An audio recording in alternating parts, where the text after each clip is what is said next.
Good morning, everyone.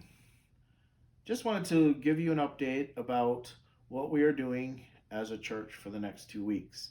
Obviously, because of decisions made at both the federal and state level, we are unable at this time to have service with a good conscience.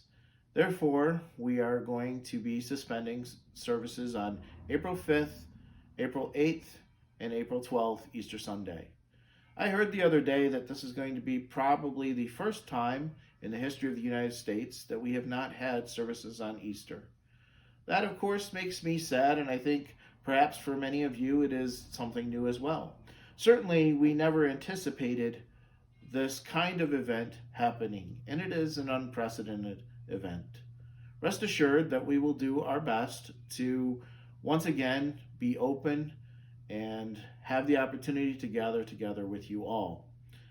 Unfortunately, at this time, we feel that it is best for us not to do so.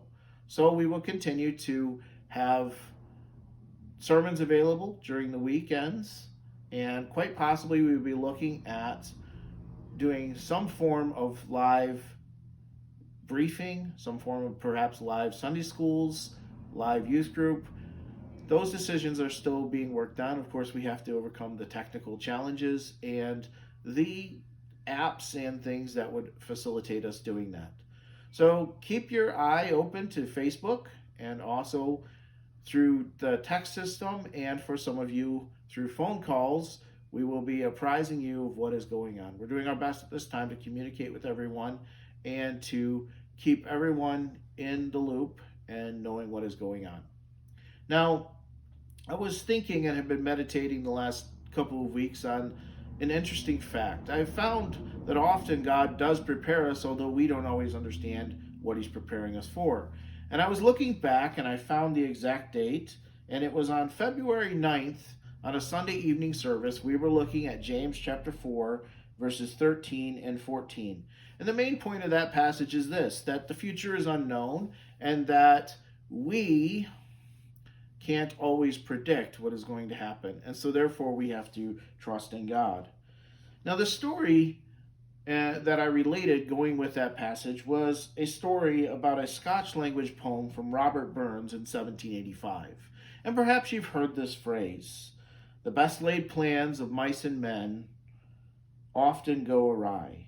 And the story behind that supposedly is this: that Robert Burns was one day plowing in a field during the winter, and he came across a mouse who had prepared a winter home and was all prepared for the winter. No doubt the mouse was unprepared for the plow that was going to plow right through his home. Yes, I did that on purpose. But it reminds us of this: that sometimes, even when we're well prepared, even when we think we have everything under control, something comes along and just wipes out our plans. Such an event in such a time is one in which we live. I suppose that is a great comfort to us, because it reminds us that the Word of God has wisdom for us in every situation that we're in, and reminds us of how we are to live. And so at this point, at least for the next 2 weeks, we will continue to do what we can to meet online. Now, perhaps we will be able to open before April 30th, and perhaps not.